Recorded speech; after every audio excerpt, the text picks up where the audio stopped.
glad I saw that yesterday. All right, let's start again. All right, it is my pleasure today to be talking with retired Associate Justice Gerald J. Lewis of the Court of Appeal, 4th Appellate District, Division 1. My name is Judith Haller, and I am an Associate Justice of that same court located in San Diego. As part of the centennial of the California Courts of Appeal, the Appellate Court Legacy Project Committee is creating an oral history of our appellate courts and their justices. Good afternoon, Jerry, and thank you for participating. Well, it's nice to be here. Thank you. And before we begin, I want to say this is really a pleasure for me. I first met Justice Lewis when I was a very inexperienced Deputy District Attorney in El Cajon, at which time Justice Lewis was then a judge on the municipal court. And since that time, he has certainly been a mentor to me, so it was my pleasure, and although I thought I knew a lot about you, I learned much more in preparation for this. All right, Jerry, let's just sort of go chronologically, and I know you were born in New Jersey back in September of 1933, and did you spend your entire formative years there? Yes, I was born in Perth Amboy and spent a few years of school in Woodbridge, and the main part of my schooling, grammar school and high school, in Plainfield, New Jersey. All right, and I know you graduated from Plainfield High, from high school in 1950, and you were only 16 years old. Did I calculate that correctly? That's true, yeah. That's pretty young. Well, it sure is, and it was an accident.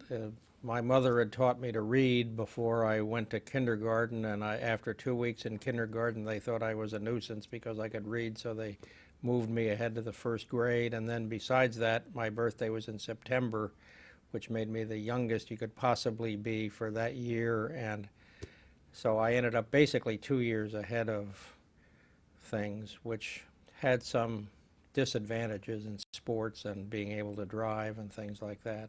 I was still 16 years old for the first week of freshman football practice at college. Well, that's something I wanted to ask you about. What position did you play in football? Wingback. All right. And any thoughts or observations about high school? Were you in student government or on the debate team or anything of that sort? I played basketball in high school and was on the track team and was involved in student government and things of that sort, and pretty much did a lot of things in high school. You're probably being very humble. What positions did you have in the student government? I think I was vice president of the student council, and well, that comes as no surprise. yeah, well, all right. Then you went off to college, and you went to Tufts University. And why Tufts and why Massachusetts? I had already been accepted at Colgate and had my room assigned at Colgate with a roommate from my hometown. And Tufts had come down to interview at my high school and invited me up for a scholarship weekend and called and offered me a full ride scholarship at Tufts, which was out of the blue. And I guess I caused my parents a heart attack when I asked if I could have 2 weeks to think it over. And I bet. the dean said, well, nobody's ever asked for that before, but I guess so. So that's how I ended up going to Tufts. Right. And by the time that you went off to college, did you know you wanted to eventually go to law school and become an attorney? That's what I always assumed. My uncle was a lawyer. The only one in my family who had gone to college was a lawyer, my mother's brother, and it was assumed that I would do that by my family. At the time, in 1954, the difference between Harvard Law School and Harvard Business School wasn't all that easy to make a choice between, and the common perception in those days was that law school was just as good an education for business as business school was, and so all things considered, the advice was to go to the law school, and that's what I did without any notion that I was ever really going to practice law as a practicing lawyer. Ah, interesting. Well, let me take you back to Tufts for a bit. I know that you entered Tufts at just almost 17, not quite Yeah. 17, and that you played football. What were some of your other activities at Tufts? I was on the freshman wrestling, well, I wrestled for 3 years, and I played lacrosse for 3 years. We were the New England champion lacrosse team in 1953. And I'm trying to think back of whether there was anything else going on in college. That, academics and the Theta Delta Chi fraternity and sports were, I guess, the main things. All right. And you graduated from Tufts in 1954, again, very young at the age of 20, and you graduated magna cum laude, right? Yes. And yeah. what was your major at that time?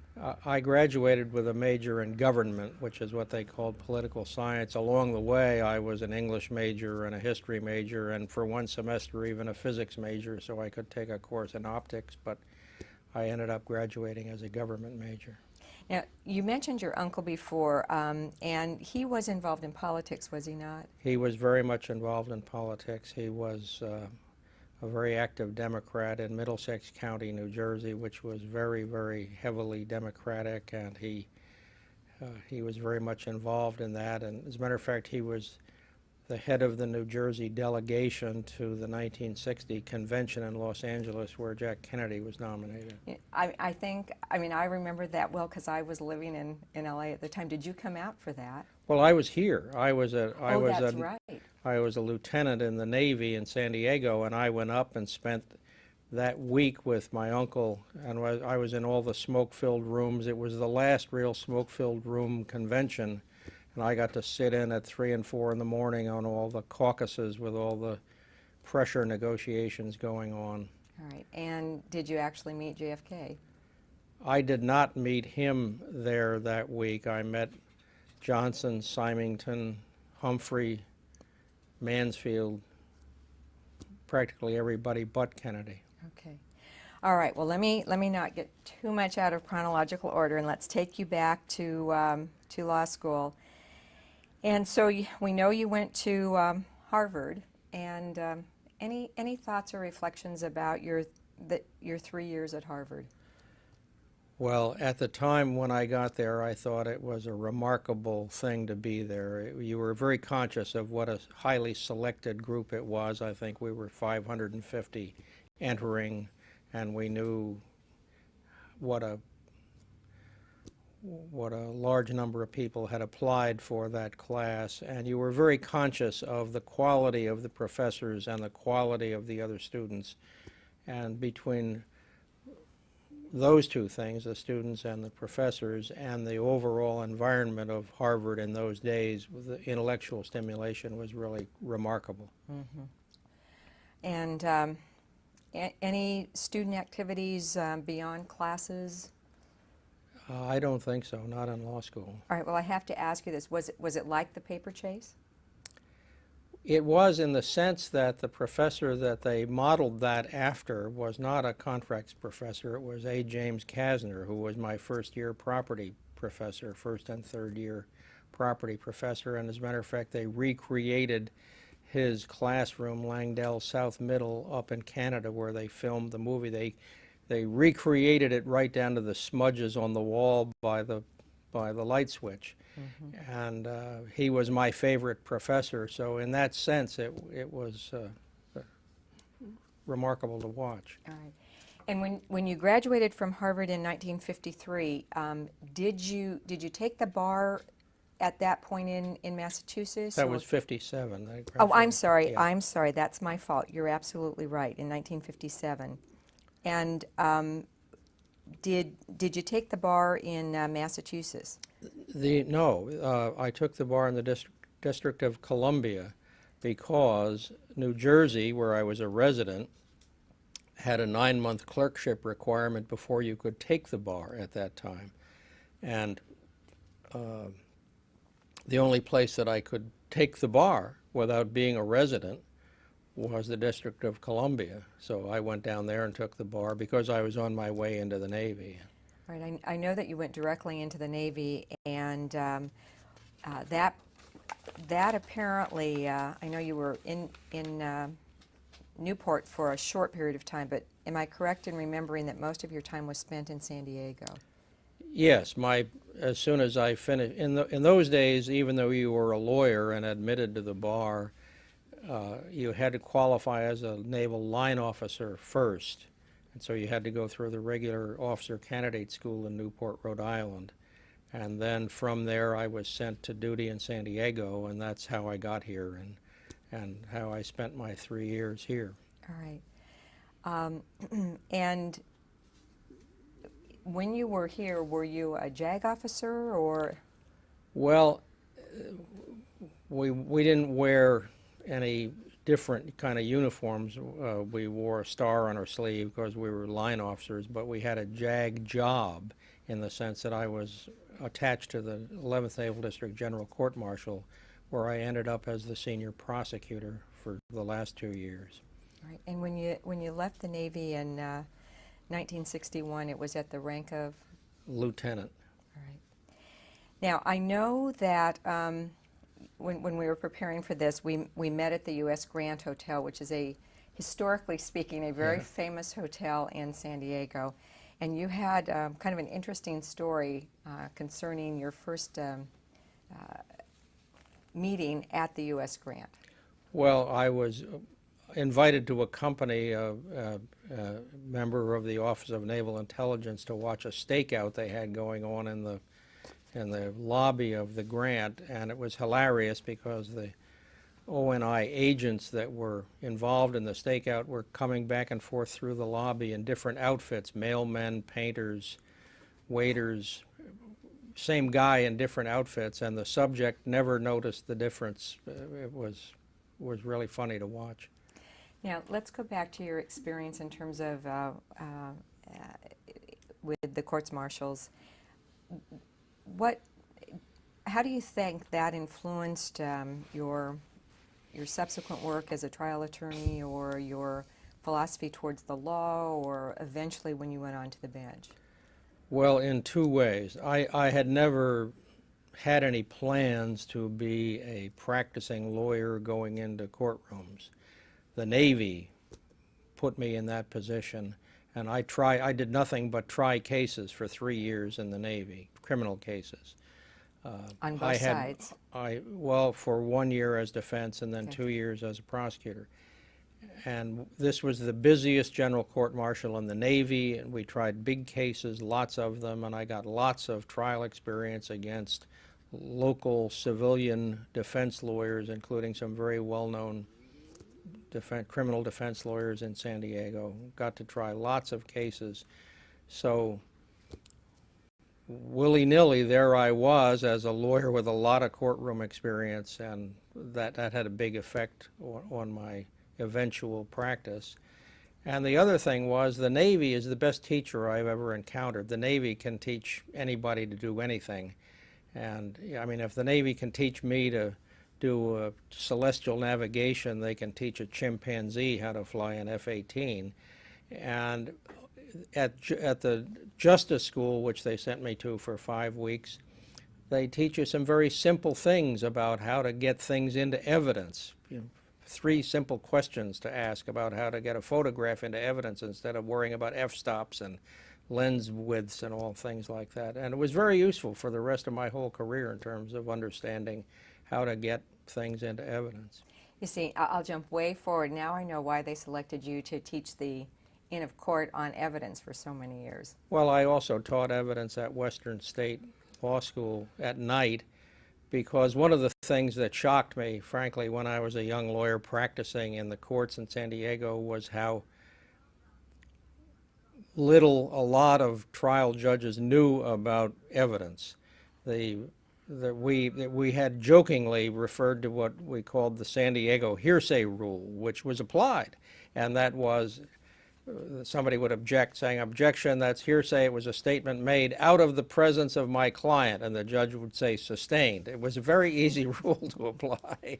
And so I thought that a trial judge owed it to the lawyers to at least know evidence, and so as a consequence, I taught evidence practically the whole time I was on the bench, which kept you pretty current.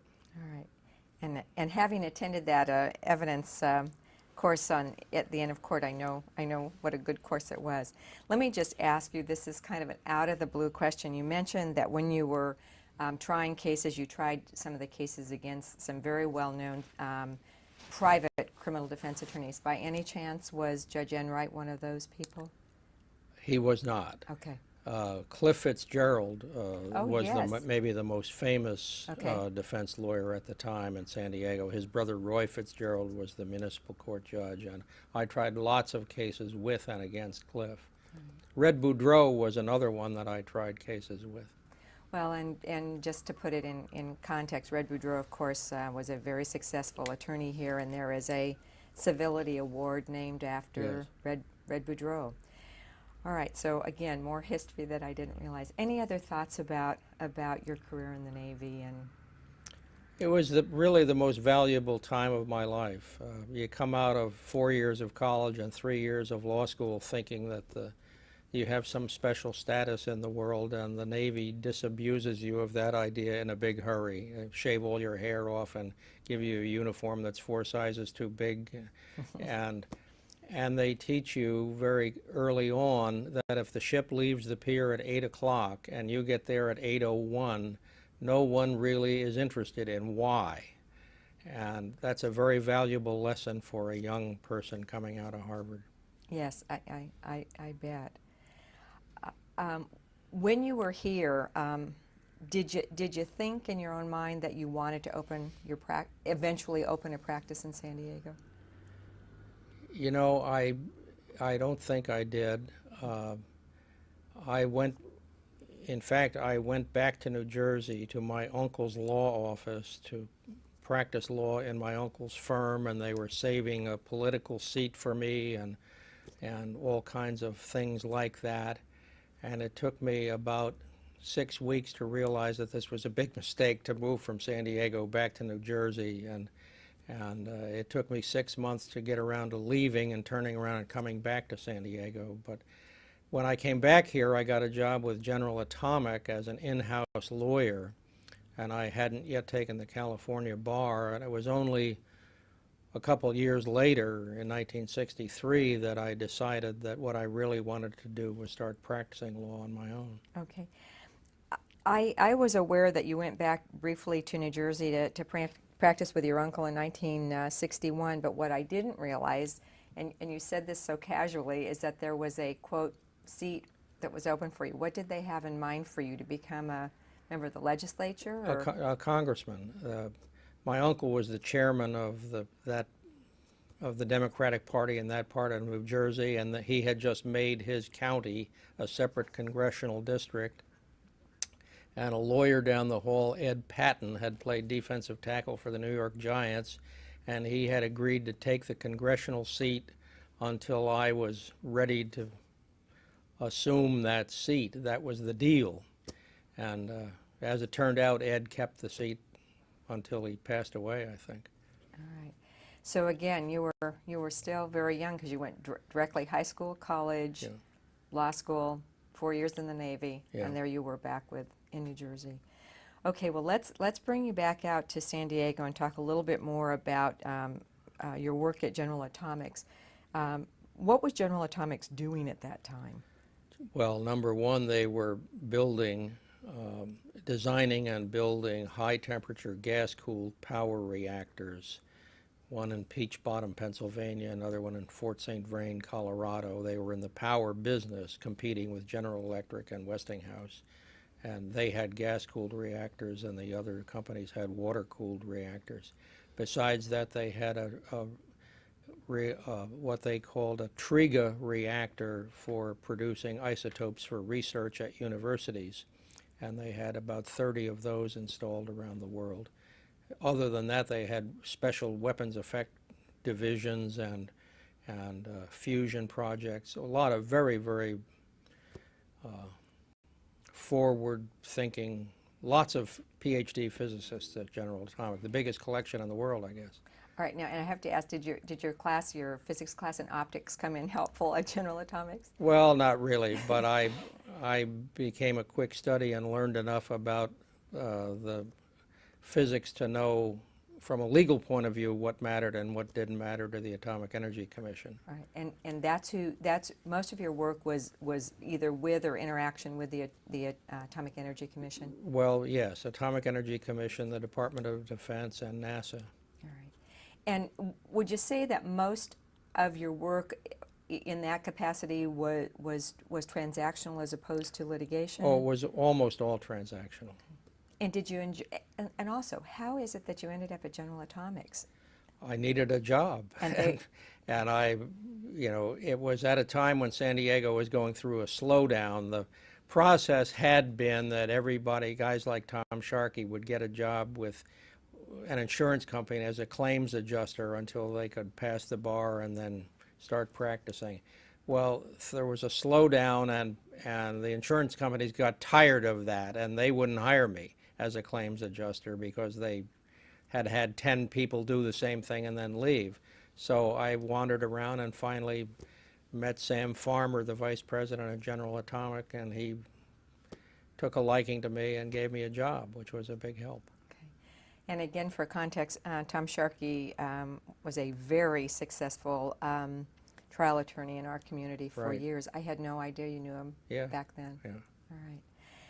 And then, so you're at General Atomics and you take the bar. What was the bar like back then? 3 days, 2 days? What It was was, my recollection, I took the February bar, and All it right. was given, I think, in the afternoon and night, and it was 3 days up in Los Angeles.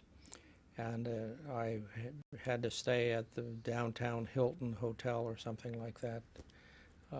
It was pretty much of a struggle to do that, It's Yes. a pretty scary process. Did they have bar review courses, anything analogous to that? I'm sure they had some here. As a matter of fact, I think I got the notes from one of those bar review courses. But I had taken a bar review course in Washington, D.C. from a guy named Joe Necrelli, who had a wonderful ex-prize fighter's approach to how to answer a bar exam question, and I used it on all 3 bar exams, the District of Columbia, New Jersey, and then California, and it got me through all the way. Do you remember, nowadays you have to wait so long to get bar results. What was it like back then? I can't even remember how long it was. I mean, was it a matter of weeks or it was months or? I don't recall California. The District of Columbia, I took the exam in June and got the results in August. New Jersey, I think, was only a couple of weeks, and I've forgotten how long it took in California. I know that you entered private practice in 1963, and you were there for 14 years till 1977, and it was basically the same partnership, was it not, the entire time? Well, it was.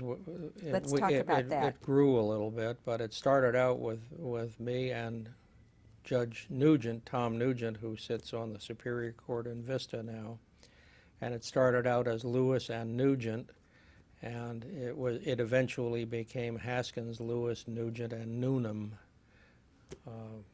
There were a few others along the way. Sam Farmer, the former vice president of General Atomic, came in with us for a while before he got an illness and went up to Richland, Washington, to go back in the atomic energy business. But yeah, it was the same firm for the whole time. And back in 1963, how big was San Diego? How big was the bar? How many judges were there? Just kind of in rough numbers. If I had to bet, I would say there were about 20 Superior Court judges. Maybe not quite that many, 19 or 20. There were about 600 or 700 lawyers in the whole county. There was more business than there were lawyers in the sense that when we started stone cold, Tom and I. We had no clients. You just hung out a shingle. Started stone cold on September 1st of 1963, rented an office and started stone cold. Here in downtown San Diego. Downtown San Diego, in what is now the Charter or the Chamber building. Okay. It was the Electronics Capitol building or something at the time. And we would get court-appointed cases, and we would get referrals from older lawyers, and including some actual cases. The lawyers were so busy that somebody like John Holt would call me up on a Tuesday and say, I've got a case going to trial on Wednesday, could you pick up the file and go try the case for us? I mean, literally things like that would go on. I always think about John Holt as doing family law dissolution matters. Was his practice bigger than that back then, or were you trying some dissolution cases? Or that's what we did. That's what I did for John. I would try. One of my early divorce cases was a trial against John Holt, and after that case, he started sending me cases and started asking me at the last minute to fill in a trial or a deposition or something like that. All right. With the bar as small as it was, and everybody got along. What was kind of the feeling of camaraderie back then? It was so remarkable compared to practicing law in New Jersey. You practiced law on the telephone. Everybody's word was good. There was no such thing as a confirming letter. I went 10 years without getting a confirming letter. When you finally got a confirming letter, it was such an insult you couldn't believe it. Your word on the phone was good, and the feeling among the lawyers was that everybody felt it was an honorable profession, and it was a pleasure to be in San Diego where everybody acted that way. And the older lawyers would take you aside and say, look, there's about 3 or 4 guys in town that you can't trust, and here's who they are, and just watch out for them. Everybody else is fine, their word is good. And was the only courthouse in downtown San Diego at that time? Right. So no branch courts. Well, now we'll get into there were municipal courts. Okay, okay, all right. But the only superior court was in downtown. Right. Okay. And how about the relationship with the bench? Fairly casual, amicable? Well, casual. I mean, I was a young lawyer, and but it was very cordial. I mean, I remember Judge Schwartz, the first time I appeared in front of him, invited me back in his chambers and introduced himself and told me that I was going to have a successful career, and the judges kind of looked out for the young lawyers, and it was a real pleasure to practice there. I mean, there were some judges that were regarded as curmudgeons, you know, and the other lawyers would tell you, look out for this and don't do that. And some of the clerks were the same way, in the sense that in certain departments you had to be very careful about the clerk, because the clerk kind of ran that department. And you know, we had the old stories about certain judges that you'd make an objection, the judge would look at the clerk, and the clerk would nod, and the judge would say sustained, you know. Notwithstanding the San Diego hearsay rule. Yeah. And I'm going to jump ahead for just a minute. Your comment about Judge Schwartz taking you back into chambers and such. I do recall early on, and we'll get to this one, when you were in El Cajon as a municipal court judge and I was a brand new DA, the judges did do that. They would invite both the defense attorney and the DA back into chambers and say, well, you know, you really did well on this, but boy, what were you thinking on that particular issue? Yeah. Not so much of that anymore. Well, I don't know. I don't suppose there is. I always felt, when I was a trial judge, I always felt that the lawyers were nice people, and I treated them as much like friends as I could, you know, under the circumstances, and tried to be helpful to them. And you were. Okay, let's go back again when you first started the firm with Tom Nugent, you were doing a little bit of everything, civil, criminal. Right. We had been hired as the city attorney for the city of Del Mar as of September 1st, the day we opened our office, Judge Lou Welsh, was the back behind the scenes legal advisor and organizer of the city of Del Mar, and he interviewed us and hired us as the city attorney, and I was the one that went to the council meetings and the planning commission meetings on Monday nights. And you held that position for years. 10 or 12 years, something like that. And so you simultaneously were city attorney for Coronado, were you not? Well, when Rich Goodbody had a heart attack, Coronado asked me to fill in for a little while, and it became permanent. And because of those two things, I was also hired by the Comprehensive Planning Organization, which was SANDAG, or vice versa, and because they wanted somebody that knew something about municipal law, and they figured I had so many conflicts that it didn't matter at that point, so they hired me as the attorney for that organization. And throughout your 14 years in private practice, you did, a considerable amount of your work was then municipal law, correct?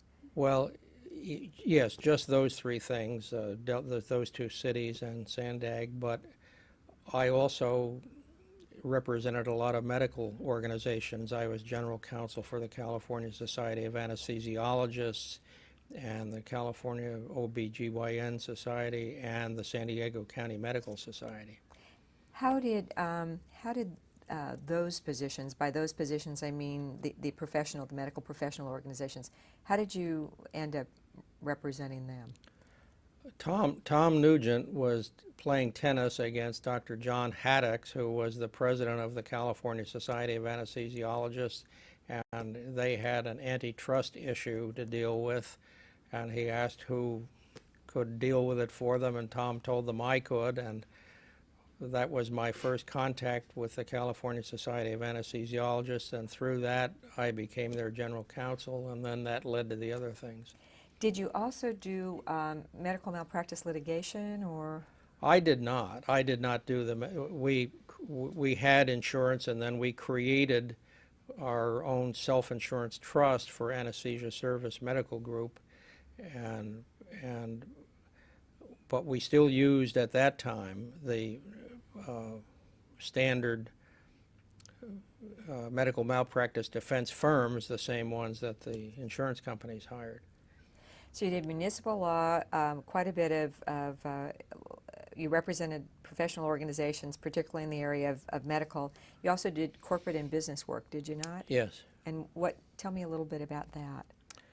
It's hard to remember much about that, frankly. It wasn't, at that time, I wasn't that much interested in I really didn't do much corporate or business stuff except in connection with the medical organizations and their relationships with the government and the insurance companies and things of that sort. And then I got involved up in Sacramento representing the anesthesiologists when MICRA was written, and which I participated in on their behalf.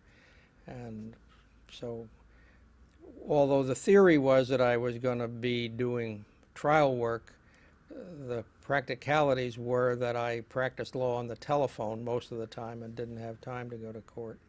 In terms of, tell me a little bit more about your involvement in the legislation that ultimately became known as MICRA. Yeah. I mean, were you testifying in front of committees, or were you behind the scenes, or what were you doing? Well, let's see, I had to register as a lobbyist because I was up there full time, and we had representatives from the California Society of Anesthesiologists who would be there testifying at the committees about what their insurance rates were and what the risks were and how to fix the situation so they didn't have to leave the state, and I would be there as their counsel. I'm remembering now that part of I think this is a fair statement, sort of the pinnacle of the crisis had to do primarily at that point with anesthesiologists, didn't Well, anesthesiology was one of the high premium specialties at that time. It doesn't sound like much now, but I think that in 1974 dollars, the premiums were like $36,000 a year, and it was a lot of money. Yes, indeed. All right, so about, well, let me go back. Any other observations about your time at the firm before we go into a very interesting turn in 1975? But any other thoughts about the firm? Well, it was a very enjoyable thing to do. I thought it was just a wonderful way to practice law and a great community, and the now the sad thing is that none of my partners nor I ever had a very good understanding about making money at practicing law, which some lawyers did. To us, the issue of how much money we could make in a year was just a scorecard of how good a lawyer we were being. We never had any notion that the money was something that we could get and keep and not have to work anymore. I was going to say, did you even keep timesheets? That came along pretty late in my practice, timesheets. Fixed fee things was the more common experience. All right. And back again, sort of setting the stage, back in 75, 77 time period, San Diego was primarily 2 or 3 quote large end quote law firms, all homegrown, lots of small law firms, and a lot of people in solo practice. Think Right. that's a fair? Yeah, I think that's fair. And it was so, but by 1980, and we'll talk about that later, things started changing with the large LA, Well, New York, yeah, Chicago firms coming in town. Yeah, I was already gone from the practice in 1976, I guess, but or 7, whatever it was. But yeah, things were starting to change at that point. Okay. Now, let's talk about this turn in 1975 and the Ramona Justice District. Tell me about that Well, you in have excruciating detail. you have to remember that the governor was Jerry Brown, whom I owe a great deal of things to, as I'll explain. And I've told him this personally, by the way. People were unhappy with some of his judicial appointments who were young, inexperienced lawyers compared to what had been expected of older, more experienced lawyers being appointed to the bench. And so there was some considerable unhappiness about that. And as a consequence, the County Board of Supervisors was facing a situation where Judge Will Stallnaker, the Justice Court judge in Ramona, was getting ready to retire. So what they did was timed their elimination of that court until like 3 weeks after he retired, and they would appoint somebody to be the Justice Court judge for 3 weeks and then merge that court into the El Cajon court, and whoever was in that seat would have an option to go on the El Cajon court. And did it work out? So you were the appointed person, correct? Yeah, they announced this scheme, and I think they had 100 lawyers sign up for it, and they appointed a committee of judges to make the selection. They selected me, and so for 2 days a week I was the Justice Court judge in Ramona, hearing small claims cases involving dehorning goats and serious felonies and everything else, all on the same calendar. It was quite a zoo. Well, let's talk about it, because the drive out there was a treacherous drive, was it not? Oh yeah, out Highway 67. It was a long trip out there. Right, and you'd go there 2 days a week. 2 days a week. Very rural area. Right. But this was their court. Well, it was a very nice court. It was Yes. a beautiful courthouse, and they had a great staff, and the clerks told me what to do, and I tried to do what the clerks told me to do, but you know, I didn't know anything about all these things about how to take a plea or allocutions or anything like that. So I would go through the whole calendar in a very short period of time. I would just say to somebody, "What are you here for?" He'd say, "I'm here for a 502." I'd say, "What do you want to do?" He says, "I can pay the fine." And I'd say, "How much?" And he'd say, "I can pay $50 a month." I'd say, "Okay, see the clerk," and that would be it. And none of those pleas ever came bouncing back, as far as I know. A different time. Yeah. All right, and if I have this correctly, I think you were in the Justice Court for about 6 weeks, correct? Could have been that long. All right, and did you go on to the El Cajon Court as believed would happen? No, the governor figured out what was being done, and so he filled the vacancy on the El Cajon court with Dennis Adams, and so I went back to my firm full-time practicing law, and I owned an option for 2 years to take any vacancy on that court, a statutory option. And within the end of the last month of the 2 years, Judge Al Lord from El Cajon called me up and said the governor had made another mistake. He had appointed Al to the Superior Court, leaving a vacancy that I had a 10-day window in which I had to decide whether I was going to do that. In the meantime, I had bought a new house in La Jolla and had incurred lots of other obligations, and so I had a hard choice, but I finally decided to do it, and I did go on the El Cajon court at that time. Again, you made, over the years when we've talked about things, you've made a comment to me, and one of the comments, you said that you always knew you wanted to be a judge. Is that one of the reasons you think you took that position? There's no question about it. Whatever I thought about whether I would ever be a practicing lawyer, I grew up with the idea that all lawyers should want to be a judge. I don't know where I got that from. There were no judges in my family, but that was always the idea I had since I was young. All right. So it was what, about May, June of 1977 that you take the oath of office in El Cajon, correct? That sound about right? I have to take, I don't even remember Let me put it this way. That's what your bio says. Okay. So we'll accept that. And let's set the stage. El Cajon was a branch court, municipal court only, correct? At that point, it was just a municipal court. I think there were 5 judges out there. Right. And it was famous for trying cases in one day, as you will remember when we would sometimes do a jury trial in one day from start to finish. And also, and I remember there were 5 judges and small little building, lots of the role of the judges was to educate the new DAs and the new defense attorneys, because most of us were put out there to get trained before they took us downtown.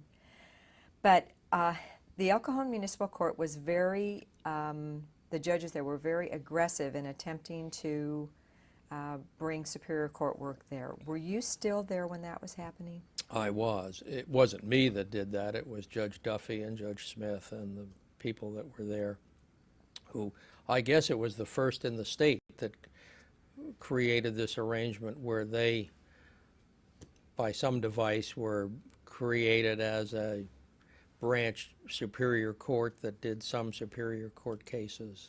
The El Cajon experiment, I think it was called. Right, and what would you do only criminal Superior Court work, or both criminal and civil Superior Court work? I recall that we were doing some divorce cases, right, and some civil cases. Okay.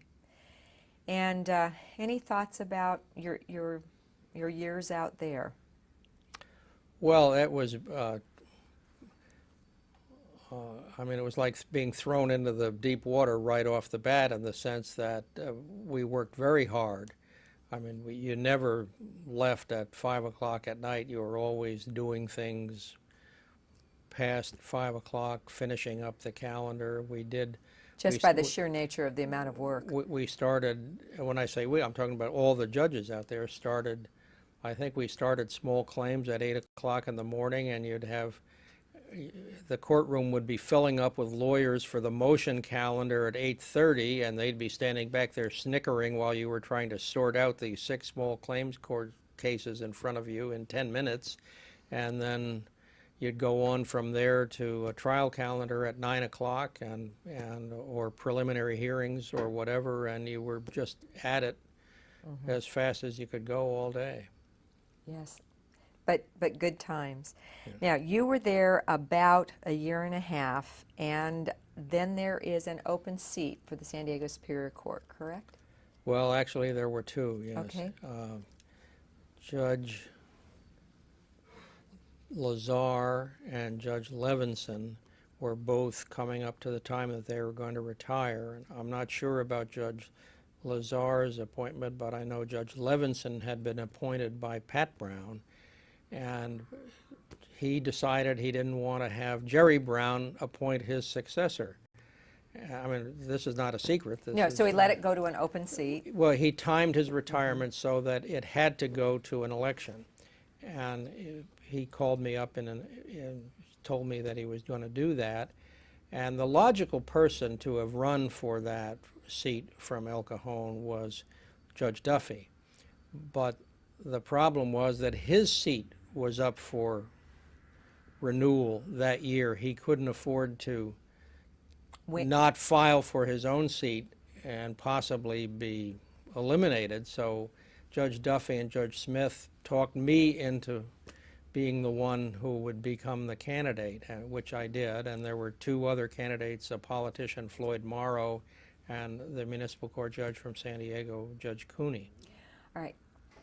All right, so there was this, you stood for election and you were ultimately elected. Was there a runoff or did you win in the primary? No, I got like 49% of the vote in the primary, but then there has to be a runoff. So in the end, it was Judge Cooney and me in the runoff.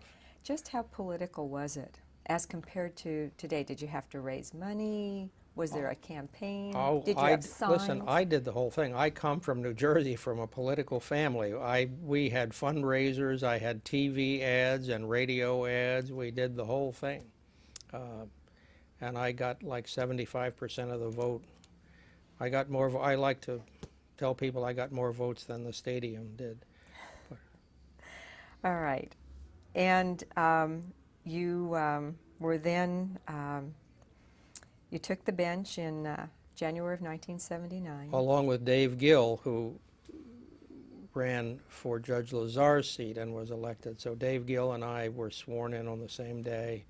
And we, in Judge Yale's chambers, he flipped a coin as to which of us would be senior, and Dave called heads, and it was heads, so he became whatever it was, the 23rd judge, and I became the 24th, or whatever the numbers were. All right, and just for a little bit of San Diego lore, Judge Gill is still on the Superior Court and is the person who every day with great enthusiasm welcomes the jurors to jury duty.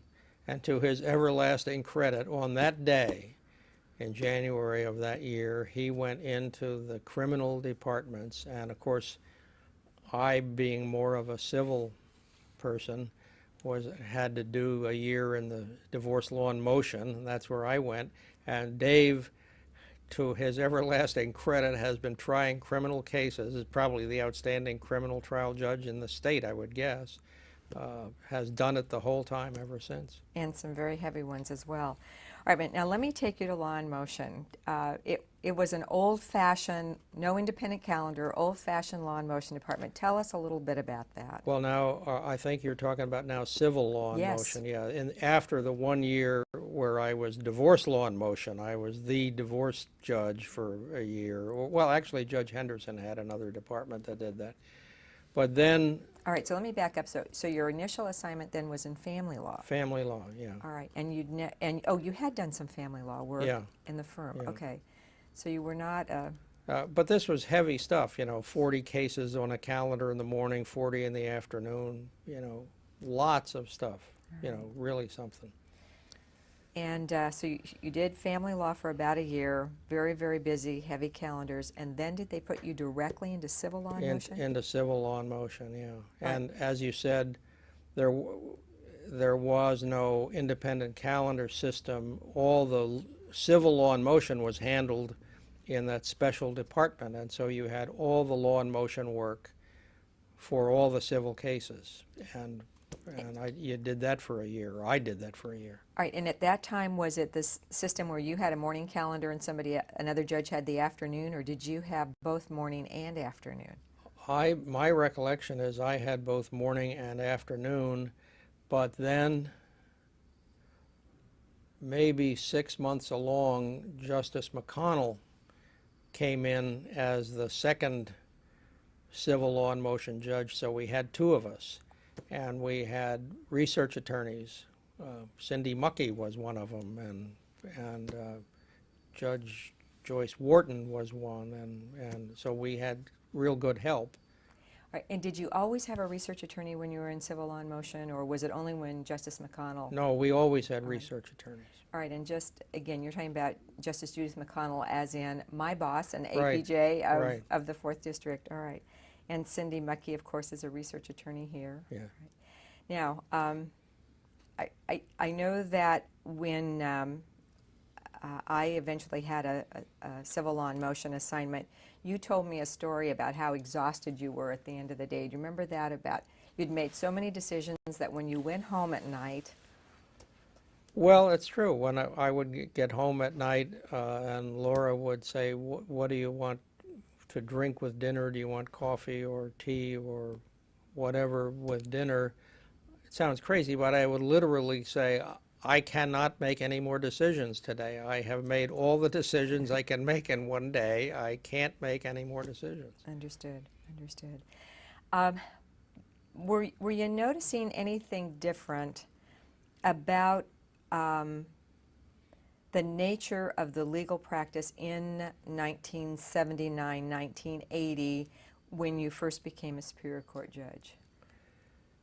Well, I think there was a lot more going on in the way of discovery disputes and things of that sort that, you know, when I was a practicing lawyer, it was considered kind of impolite to send interrogatories. I mean, you know, you wouldn't do that if it was a good friend on the other side of the case. But there was a lot of that going on, and I think some of the bigger firms were sending brand new associates down to argue 50 issues on answers to interrogatories to get some time in court, and it was really overburdening the system at that point. And there was, if I remember correctly, there were not discovery sanctions at that point, or if they were, they weren't used. Well, after a few weeks, I realized what was going on. I mean, the calendar in the afternoon would be loaded up with all these discovery fights, and so I got a little adding machine and put it on the bench, and with a little handle on it, and I'd have them argue one question at a time, and then I'd crank the handle, and after the first day I did this, about 15 minutes into it, one of the lawyers said, "Excuse me, what's with the machine?" And I said, "Well, it's $100 a question, and right now you're down $700." And there was a recess, and the 40 lawyers went out in the courtroom and out in the hallway, and all of a sudden we didn't have that many Discovery disputes. discovery disputes going on anymore. All right.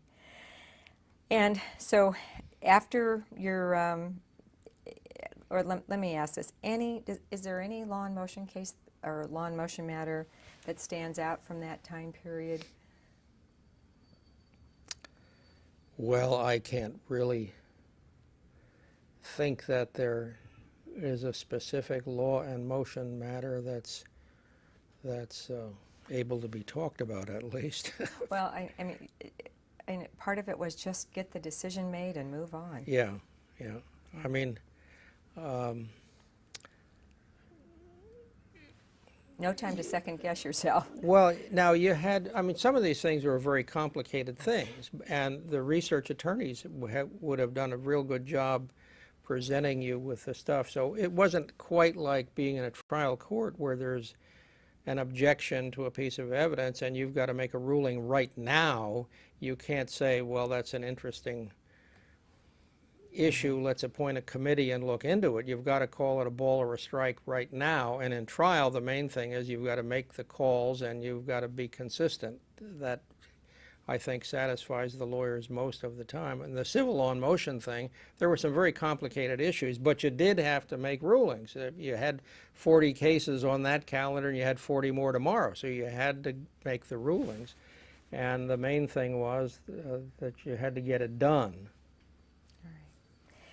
Then, was it after that assignment that they put you into civil trials?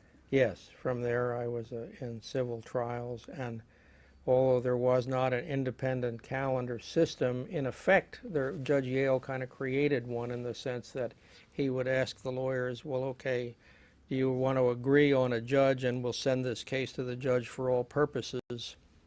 you waive any challenges right now, and then the judge will have this for all the pretrial stuff and all the way through. And many of those cases came to you, did they not? Yeah, I had a lot of those. And you developed quite a reputation in the community as a settlement conference judge.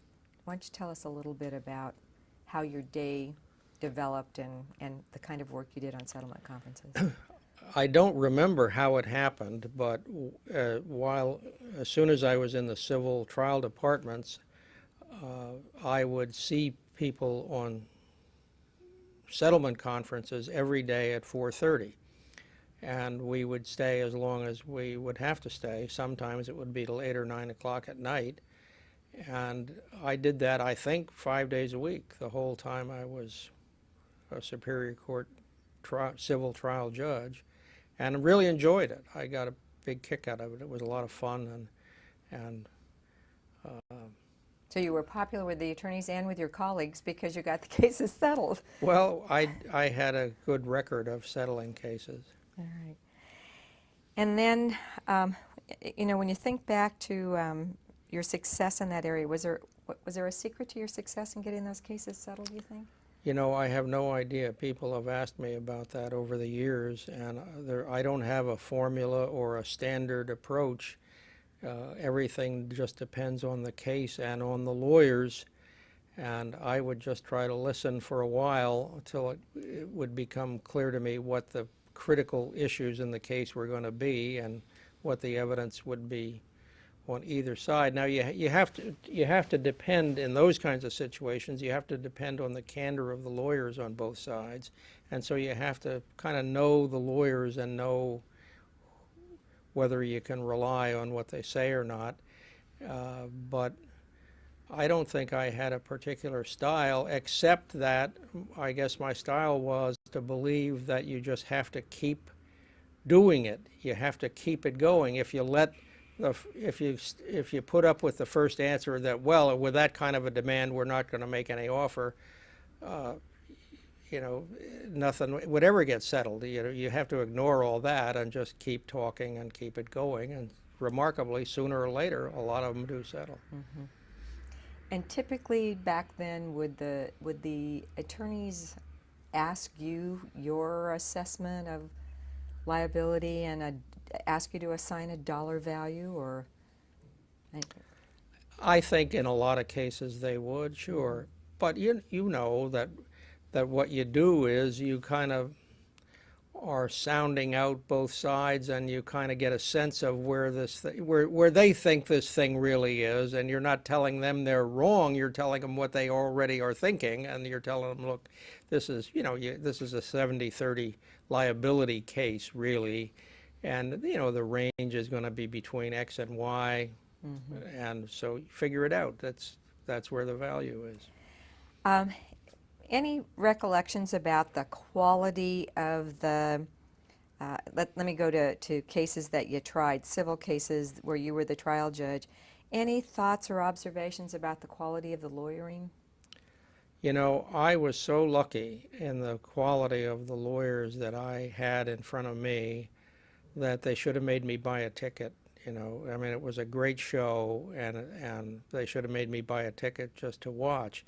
I never had one of those purposely obstructive lawyers in my court. I never, ever had to threaten a lawyer with contempt or anything like that, and I got to see some absolutely marvelous jury lawyers at work, like Bill Fitzgerald and Dan Hedin and other people from your old firm, and I got to see some absolutely marvelous bench trial lawyers like Jim Hervey and Jerry McMahon, and it was a great show. It was a privilege just to see these people work. I'm going to stop you for a moment. We ready? We're ready. All right. Well, you've had very nice things to say about the lawyers back in that time period, but of course, you were selected as the trial judge of the year in 1984, so it must have been a mutual admiration society back then. Well, I think the probable reason for that was that I presided over a 3-month-long trial where Mickey McGuire got his first big $11 million verdict on a construction defect case.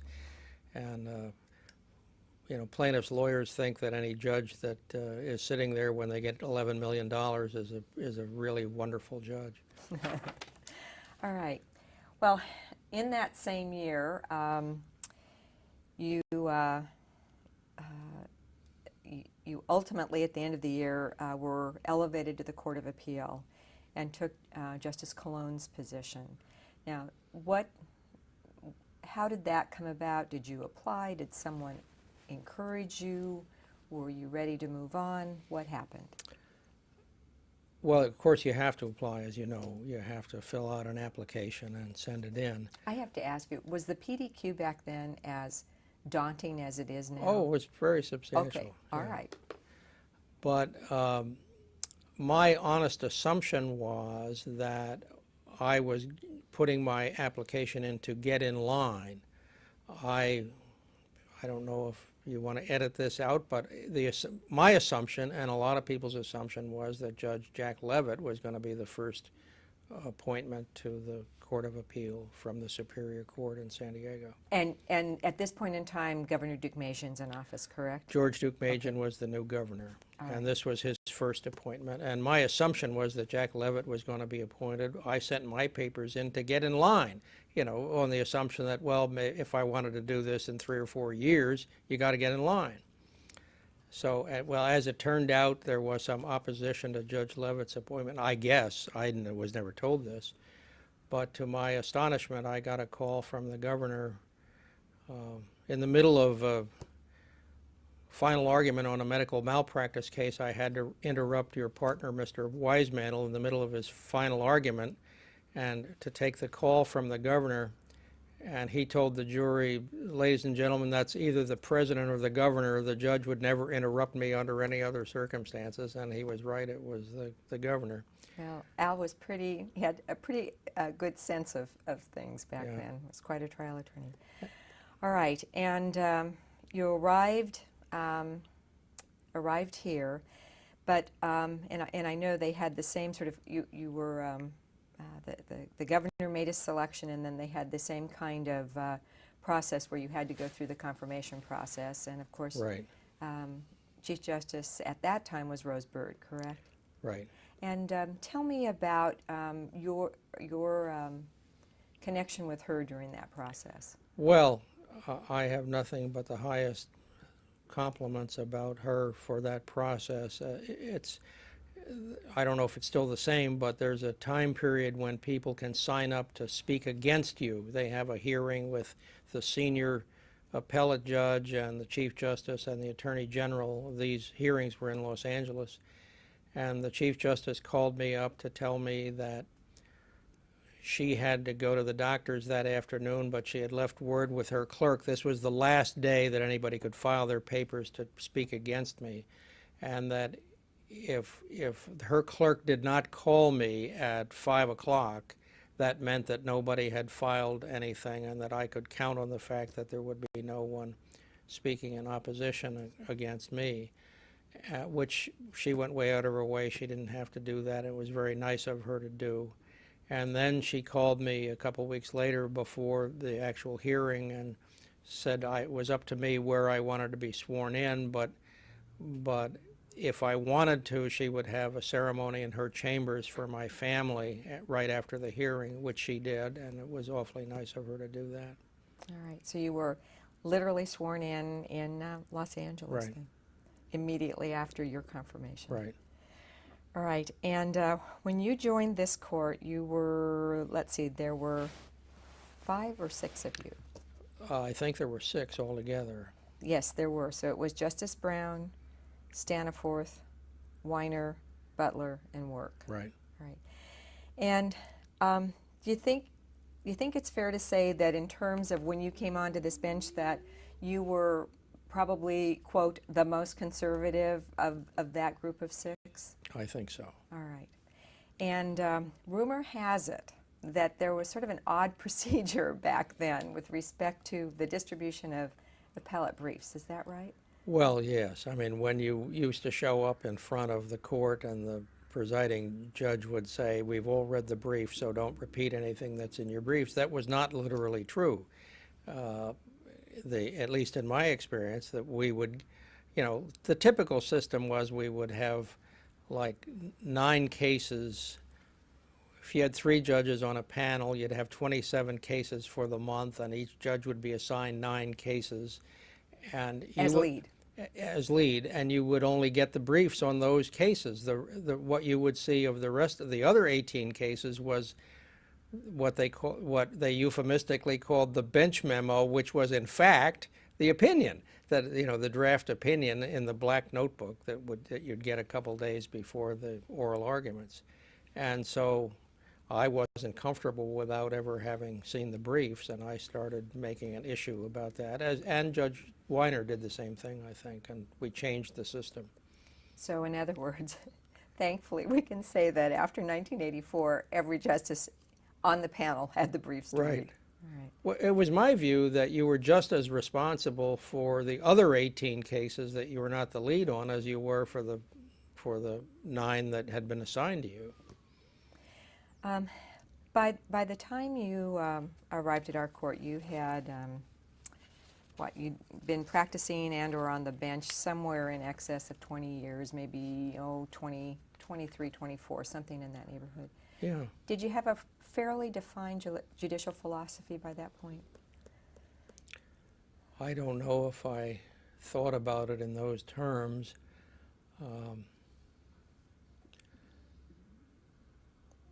Well, when you sat down to decide cases, was there something that sort of drove you in terms of your decision making?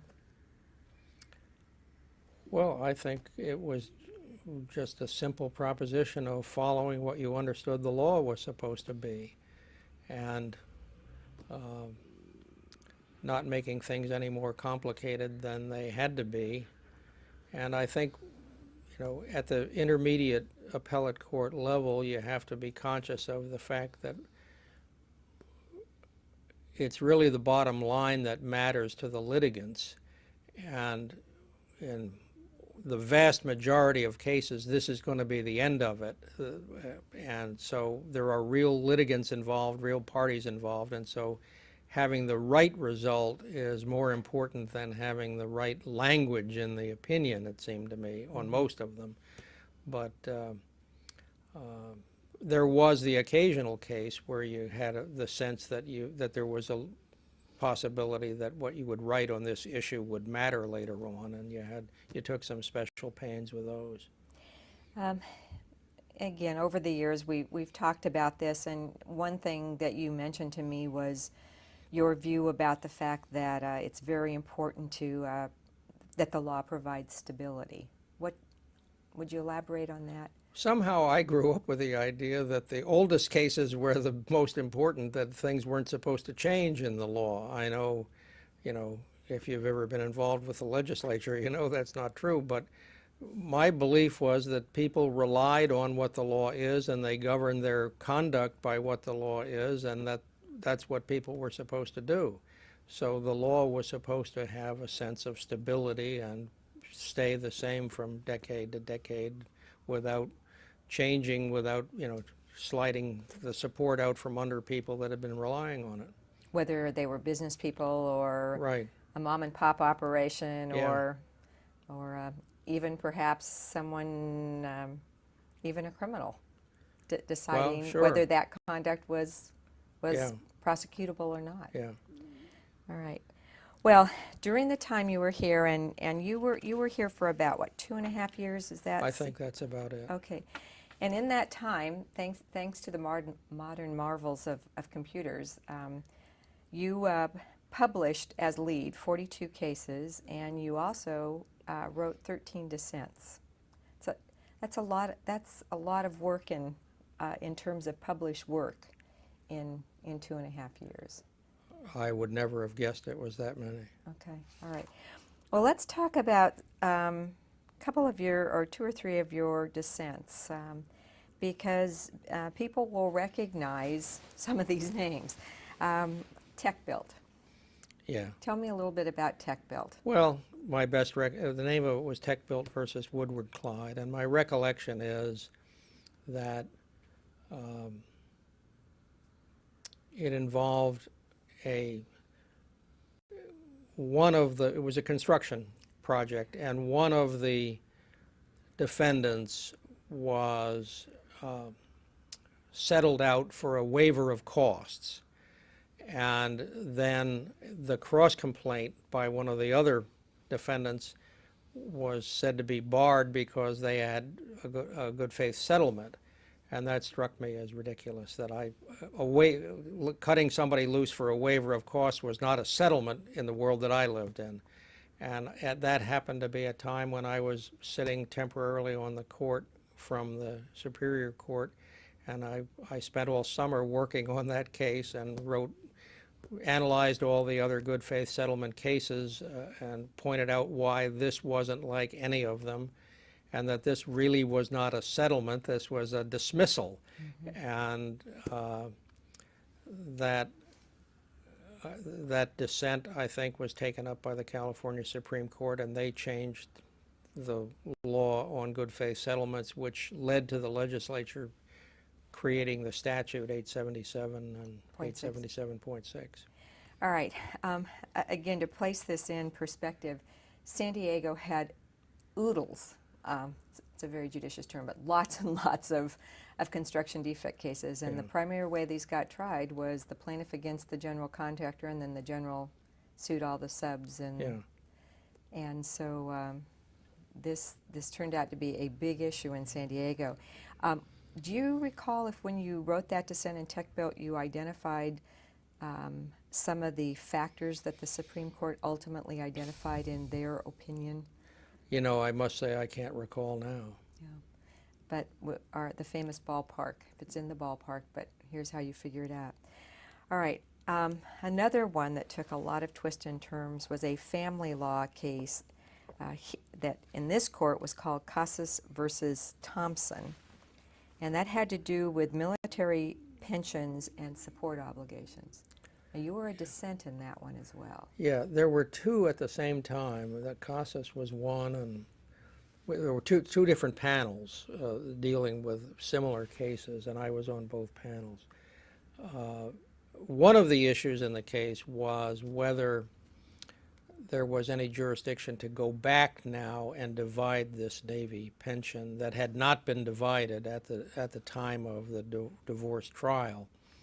And my understanding of the law was that if the court had jurisdiction at the time of the trial and failed to exercise it, that the law was that you could now go back and divide something that the court should have divided at the time. But if the court did not have jurisdiction, then you couldn't do that. The majority took the view that if the court thought it had jurisdiction, that you could now go back, and they based their position on, there was a federal case or a statute. There was a statute and a federal case that said that the Navy pensions could not be divided differently in one state than another. That was what was behind it. Said a sailor shouldn't come out with different money in his life depending on what state his wife filed for divorce in. And I thought that was clear, that if the Supreme Court said we didn't have jurisdiction, that we didn't have jurisdiction. And so I wrote that dissent. The other part of the dissent had to do with whether you could divide the whole pension or just what was called the disposable income part of it. And I wrote a dissent on that also, and maybe that was in Casas. And eventually the United States Supreme Court made that ruling years later. So in other words, they saw the law the same way that you had seen. Yeah, but I still think I was right. All right. All right. Now, one other one that, another dissent that had quite a bit of local attention was Avalon versus Hartford, which was a coverage issue. Yes. And you probably remember that the plaintiff's attorney in that case was Jim McIntyre, now a member of our court. Mm-hmm. And the question was whether there were a $250,000 limit or a $500,000 limit in terms of it was a personal injury, and the wife's claim was for loss of consortium. Yeah, and the policy language was that whatever the number was, 250,000, for all damages resulting from injuries to any one person. And there was only one person who was injured, but, you know, in the accident. But Justice Staniforth, I think, wrote the majority opinion. I could be wrong about that. But they treated it as though the question was whether the loss of consortium was a compensable item. And of course, that wasn't the issue at all. The question was, how much insurance did you buy if you injured one person in an accident? And the answer was $250,000. And for the record, you remember the language precisely. Ah, You did. It was precisely that. Okay, let me turn to one of your majority published opinions, and it was a case called People versus Wells, in which you were called upon to determine whether or not the Posse Comitatus Act had been violated. How in the world did we end up in this court with a Posse Comitatus issue? Well, you have to help me with that, because all I can remember is that it was up in Oceanside, I think, and the Marines were doing something to help the Right. civil authorities. The Navy Investigative Service was conducting an investigation and went to the city of went to the police department and asked them to be of assistance. Yeah. And eventually Oceanside arrests these folks, and the claim was that this had violated Posse Comitatus. Yeah, and I guess the idea was that we were using the federal troops to help Yes. enforce the local law, and I don't know what we wrote about it, maybe that they weren't really enforcing it, they were just supplying information or something. Yes, the distinction was it was the Oceanside Police Department who ultimately made the arrest, so no violation. Well, any thoughts about your time on the court here? Well, I've had a lot of thoughts about it. It was, in all honesty, it wasn't as much fun as being a trial judge. Being a trial judge, as I've said, is the best job, and Judge Welsh used to say this, that the best judicial job in the United States was being a Superior Court trial judge in San Diego County, because we got to try lots of big cases with really good jury lawyers, and we got to sit there and watch. And besides that, you feel like you're doing something. You're moving the lumber, you're getting things done. Being on the Court of Appeal, I felt at times it was like being a member of a committee. And you deciding how things should come out doesn't get anything accomplished. You've got to get other votes. And the other part of it was that you had to answer every issue that was raised in the appeal, regardless of the merits of it, and that seemed like a waste of time in a lot of cases that really didn't justify it. So it wasn't anywhere near as much fun, and it was a big workload. I mean, it was like being at the end, I don't want to put this in your mind, but it was like being at the Ford Motor Plant, and there's an engine coming down the conveyor belt every 5 yards, and if you don't get the screws put on this one before it falls off the end of the belt, the next one's going to come along and fall on the floor, because there was 27 cases coming along every month, and if you didn't grind these things out, they were going to start falling on the floor. So it was a lot of work. Indeed. All right. And some pretty wonderful opportunities were presenting themselves to you at that point, true? Well, that's true. I had two things on my mind. One was that I had some friends who were going to give me the opportunity to be on some corporate boards, which would have only existed for a period of about 10 or 15 years, was time sensitive. And the other thing was I had the opportunity to go back to doing settlements, which I really liked doing.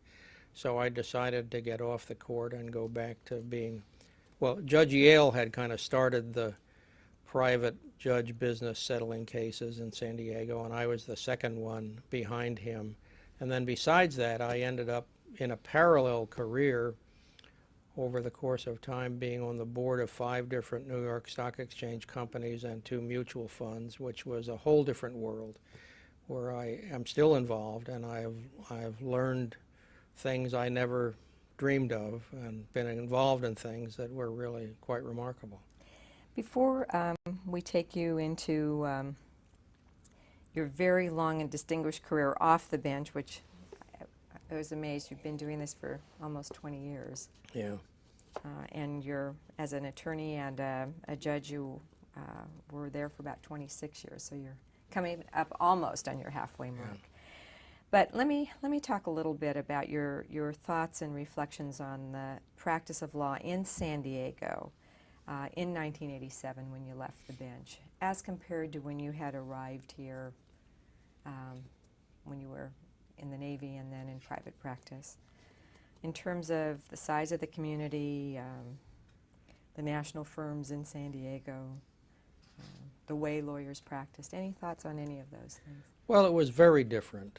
There were probably 10 times as many lawyers here in 1987 as there had been in 1963. I'm not sure about the numbers, but something like that. Just huge numbers of lawyers, big firms that used to send cases to San Diego were now here taking those cases and competing for the San Diego clients. And the big firms have lots of young people that they need to send to court and get experience fighting about depositions and things of that sort. And with the huge numbers, the feeling of the idea that we were all part of a fraternity where we all tried cases against each other and then went out for a drink as soon as the clients went home didn't exist anymore, to my observation, because the odds that you were ever going to see that lawyer again were diminished by the fact that that lawyer was 1 out of 7,000 or 8,000, not 1 out of 400 or 500 in downtown San Diego. And so it was a very different, I think, a very different atmosphere. And of course, confirming letters were standard practice, and not only confirming letters, but confirming letters that didn't quite say what the other, what you had just agreed to. Somebody would write a letter saying, "Dear Miss Haller, this will confirm that you've just agreed that you dismiss your case and I'm going to win." And you'd have to write back and saying, "No, that's not what I said." I mean, the whole tone had changed dramatically. By that time, the professional rules had changed and advertising was permitted. That change anything? Oh, I think, I mean, if there was one thing I could do in the whole course of the legal history of the United States, if I could change that outcome so that we stayed with the idea that lawyers didn't advertise, that lawyers were a profession, not used car salesmen, that I think it has changed enormously. We've created the most litigious society in the world because there are so many lawyers running around looking for cases and advertising in a way that does not make one proud to go to a cocktail party and announce that you're a lawyer. I mean, I certainly don't tell anybody I'm a lawyer. If they ask me, if they find out, I tell them I'm a recovering lawyer. But when I was young, it was a proud thing to be a lawyer. Mm-hmm. And I think advertising is one of the major factors that has created that. Back 220 West Broadway was the address of the Superior Court, and you said to me one time you thought the world revolved around that. I did. I truly believed, with every fiber of my being, that the center of the universe was 220 West Broadway, the Superior Court in San Diego, and that everything that truly mattered in the world happened there, and that everything we did there really mattered in the world. And when I got involved in the corporate world, I came to question some of those notions about whether a lot of what we were doing was helping or hindering society in general. Is that, you think, because you saw things from various perspectives once you went onto these corporate boards, for example, or what was it that? Well, you get a completely different perspective about what 99% of the world is really trying to do, which is to get on with, making products that help people's lives make better, and of course what they're really trying to do is make money, and you go through a cycle where you think that that's really a good thing, and then you find out some people will do some things that you wouldn't even believe, as we've seen over the last 5 or 10 years in the process of making money, that you could never imagine anybody would even dream they could get away with. So you kind of come around a cycle in terms of how you think about things like that. But you kind of come back to the idea that the rule of law is really important, but we can still get carried away with how important we really are in the scheme of things. Okay. I want to talk both about your work on the boards, but also the private judging. And let's start with the private judging. At that time, when you left our court in 1987, it was basically you and former presiding Judge Yale of the San Diego Superior Court, correct? That's right. So there you were, and later joined a few years later by Larry Irving. Yeah. All right. And what was it like back then when you first started? And I know you were really busy.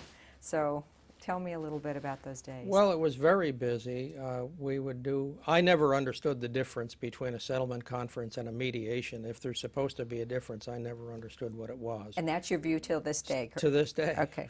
But I got a lot of activity right away from various sources. Some judges would send cases, judges that I knew on the Superior Court would have a case that was going to go to trial, and they would say, why don't you go try to settle this, and they might suggest my name or something. I got some trials by reference, where the judge would be too busy and would get the lawyers to agree that they would try the case in front of me as though it were a bench trial in the Superior Court, and they would still retain their rights to appeal and all that sort of thing. All kinds of business of that sort, to the point that it was a full-time job. So you were doing settlement conference mediations, whatever you want to call it. You were doing some bench trials, some references. Any arbitrations at that point? Not at first, no. All right. And back then, also, it was you left just before we instituted fast track. So for many people, it was 3 to 4 years to 5 years to Yeah. trial. Right. Mm-hmm. And there were, is that, today is it similar to that, or is it enormously different what you're doing 20 years later? Well, it's very different in the sense that I've been gone from the Court of Appeal for 20 years. I've been gone from the Superior Court for 23 years. There's a whole generation of lawyers that never tried a case in front of me, and there are now scores of retired judges out there doing the same thing that these lawyers have tried cases in front of. So I wouldn't expect that I would see that many cases anymore for mediation, and I see very few. I see a few a month. And I'm doing more arbitrations than I ever thought I would, but still I'm trying to limit how many of those I do, because I don't want to interfere with duck season or opportunities to take my Labrador hunting. Yes, and we'll get to the ducks and your beloved Labrador. Do you think and also there are an awful lot of attorneys who are hanging out their shingle to do mediation? Indeed. And any thoughts about that? Well, I find it very understandable. Practicing law is a very tough way to make a living. And some of the smarter ones have figured out that that's a lousy way to make a living compared to, they look at me sitting behind my desk settling a case and they think that's pretty easy. I could do this. All he does is sit there and tell sea stories, and eventually we get so bored we settle the case. But of the guys who have tried lots of cases, and I'll use Tom Sharkey as an example, you can understand why lawyers would take cases in front of Tom Sharkey to get an evaluation to settle the case. There are people who hold themselves out now as mediators who have literally never tried a case to verdict as a lawyer, and yet they seem to be doing some mediation. And why any other lawyer would take a case in front of somebody who's never tried a case to have them mediate the case is hard for me to understand. What do they tell their client about why they should listen to this person? I don't know. Obviously, if you just look at any of the statistics, the development of private judging and mediation, et cetera, has dramatically impacted the practice of law and the kinds of cases that are coming to what I'll call the public courts. Is it a good thing what we've done? Not so good? Any thoughts or observations on where this is taking us? Well, I don't know. From an arbitration point of view, obviously, the only way a case gets to arbitration is there has to be a contract that calls for arbitration, which occurs at the time of the contract. And that's been going on for years. And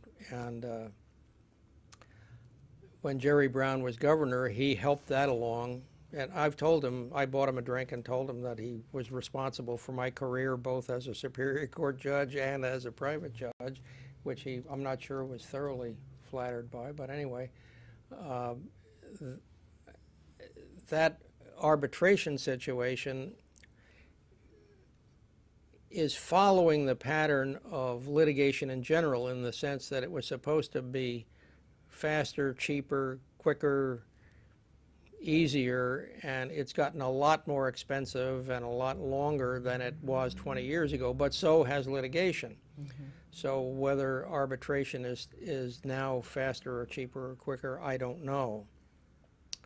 In terms of the private judging in the sense of mediation,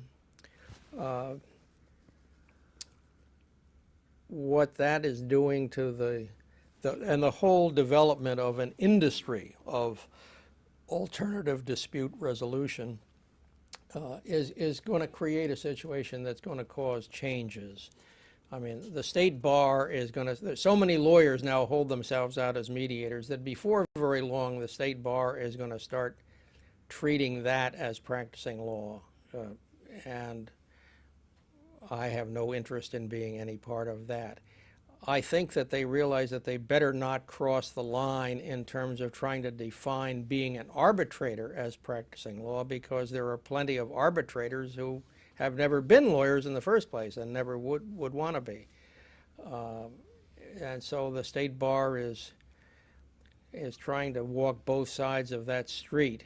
And I don't intend to do this very much longer, but the state bar is going to start doing something to regulate the whole ADR business, and that's the point at which they will have seen the last of me.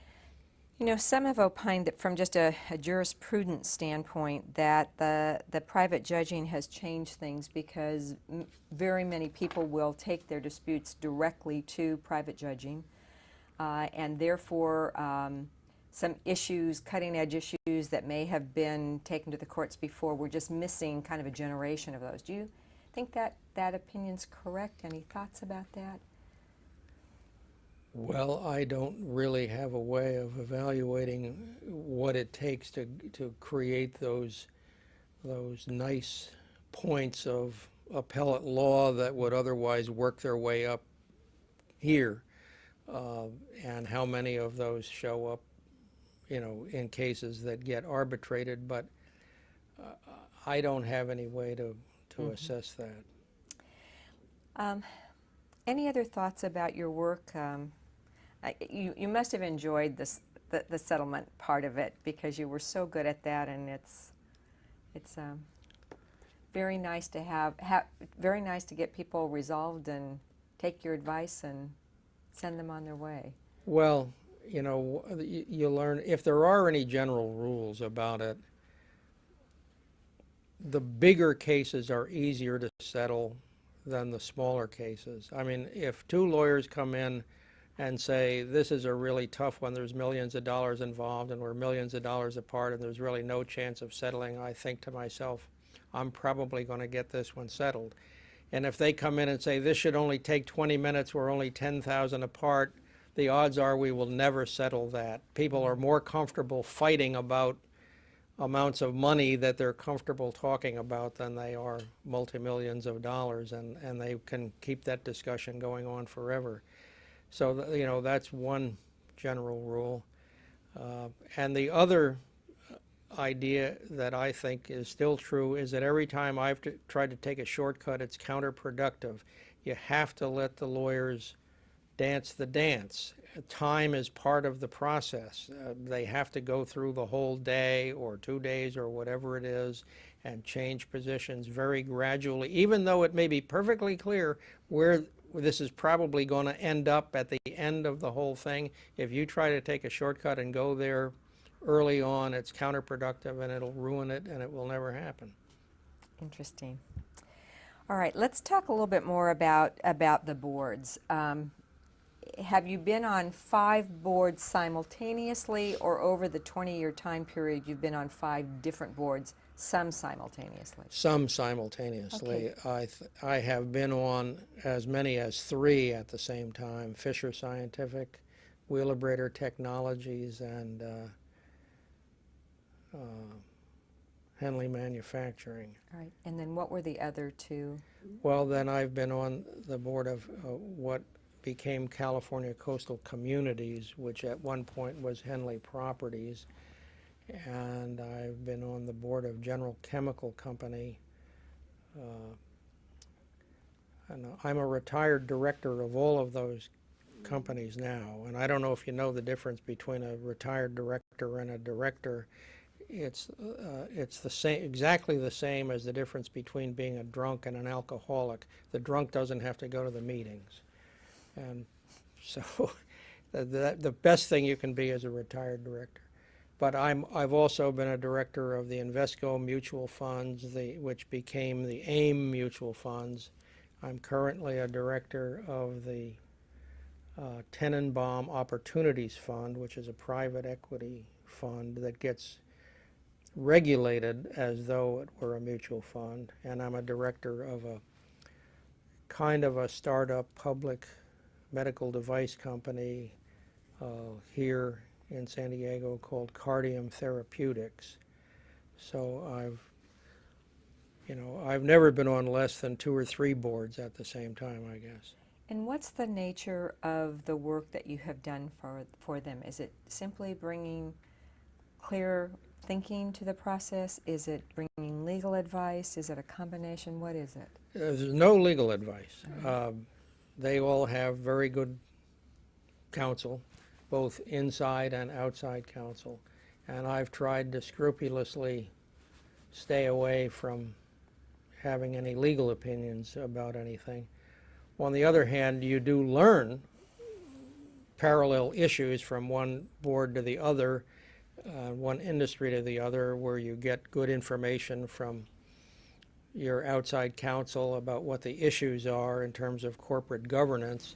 Your primary responsibility as an independent director is to represent the interests of the shareholders if there are any situations where the shareholders and management are on different sides of a particular issue. Hopefully there won't be too many of those. Everybody's interest is in having the company make money and succeed, having the stock price go up and pay dividends. But in those areas where there are differences between management, like pay and options for the management versus the shareholders, that's where the independent directors have to look out for the interests of the shareholders. And in that process, we serve on the audit committee. And now Sarbanes-Oxley has changed a lot of this stuff in ways that has caused me to lose enthusiasm about some of these situations, because I thought we used to do a pretty conscientious job to the extent that you can.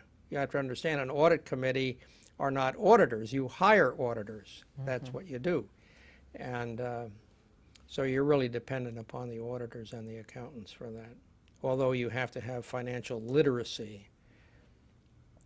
Has the work become harder, more complex? How has it changed over the 50 years?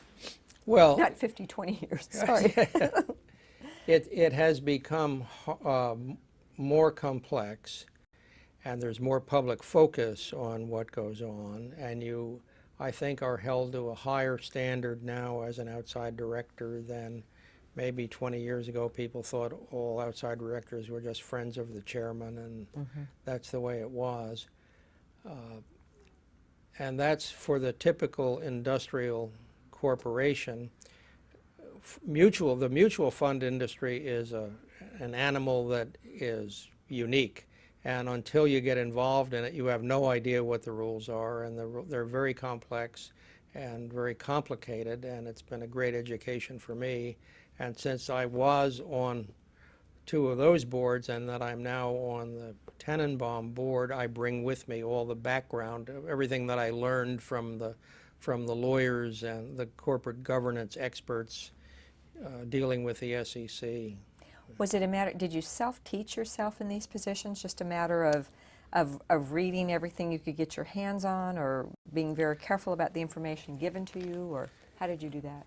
Well, yeah, I think it's mainly reading the things that you get from your outside counsel, who there are some very good people that summarize everything that's going on in terms of regulatory developments and legislation and tell you what's changing and what you have to look out for. And there are industry publications within the mutual fund industry, for instance, and within the corporate world. You get these newsletters. You try to read those and stay generally aware of what the directions of things are. So any thoughts about what you're going to do in your next career? Well, I haven't really thought about that, although it's time. Judge Ashworth claims that I have always one more move that surprises people, like when I gave up being a lawyer to become a judge, and then when I gave up being a judge to become a private judge and corporate director, and I haven't yet figured out whether there is yet another move. I'm trying to cut down, although it's hard. You know, you're either in business or you're not. It's hard to only, to have one foot on the dock and the other in the boat. So where that's going to lead me, I'm not really sure. One thing that we have not covered, you did quite a little bit of both formal and informal teaching. You were a lecturer. You were a frequent speaker at seminars and such. Is that in the cards, or? Well, I think I'm too old for that, but I thought about that 10 years ago or so. I thought about teaching at one of the local law schools. I found it very much fun to teach evidence and to, lecture to the Inn of Court and things like that on evidence. I was very fond of that subject. But I think I'm probably, past my prime in terms of doing that. One of the things that I have in mind is one of the guys that I've always admired in this community is Judge Enright, the federal district judge. And I've known him for years, and I've always looked up to him and admired him. And he has now stopped taking cases altogether. He, as you know, the federal judges can go into a senior status where they take some cases, and Judge Enright doesn't do that. He doesn't take any cases, and I asked him why, and he said, I don't want to be sitting there on the bench when some older lawyer in the back of the courtroom is whispering to some young associate, you should have seen this guy when he still had his fastball. One thing that's kind of fun about Judge Enright, and that sounds like Judge Enright, is the fact that he's now, I guess, taking classes Yes. at UCSD Extension. Yeah. Can you imagine the poor professor who has to, because I know he's doing all the reading, Yeah. the poor professor who has to answer Judge Enright's questions about the nuances of 19th century romantic literature or something. Well, from what Bill tells me, he just sits there and takes notes. He doesn't say anything. Oh, He good. doesn't want to take time away from the people that are really in the course. That sounds like Judge Enright as well. Any things that, if you could go back in time, something you'd like to do, a type of case, just something in the law or as a judge or even in your days of private judging and on the corporate boards that you'd like to do that you hadn't had a chance to do yet? Wow, I've never thought about that. I don't even know how to start to answer that. There's nothing that's burning on my mind that I think, boy, I really wish I had done that. The nearest thing that comes to that is that when I was in the Navy, going through Navy OCS, they really tried to make me a fighter pilot. They really put the pressure on me to go be a fighter pilot, and to the extent of making me stay after class and watch Victory at Sea movies. I've seen every Victory at Sea movie that's ever been made. And I never thought that that was the right thing for me to do at the time. it's hard for people now to understand how old I felt. What was I, 25 years old maybe? And I still had 3 years to do in the Navy. I didn't have a job. I wasn't married. All of my friends from college were married and had jobs. I felt so old. And to then to go to flight school, you had to sign up for an extra 2 years or 2.5 years. It would have been 5.5 years. And I felt so old at 25 that I felt like I didn't have time to do that. And I never thought much about it for a long time. In the last few years, I've started thinking, you know, I could have done that. I probably would have been a pretty decent pilot because I took up flying later. I probably would have been a pretty decent pilot. And who knows where that, I would have been probably the only graduate of Harvard Law School in the Navy fighter squadrons. And where that would have led me in life would have been a totally different direction. And if I would have lived through it, it would have been a whole different thing that I would have done. And I'm not sure that I regret that I didn't do it because everything worked out just great for me. I never had any regrets about leaving New Jersey and coming back here. And Judge Nugent and I hit this place just at the right time. We had the best time you could possibly have and had a lot of fun and had a great practice. And we both become judges in the long run. So I've never had any regrets about that. Nothing that I did in the law, but you know, there's always that thought, well, gee, I wonder if I would have let them send me to Pensacola, where that would have led. Well, you probably would have ended up as Secretary of the Navy or Secretary of Defense or something, something like that. All right. Couple personal things. I know you have two grown children, and neither of them went into the law, correct? That's true. Yep. Tell me a little bit about your beloved hunting dog. Well, I have a Labrador Retriever, the Rose of Tralee, who is the most spoiled dog on the face of the earth. At least 9 of my hunting friends have told me that in their next life they want to come back as my dog. And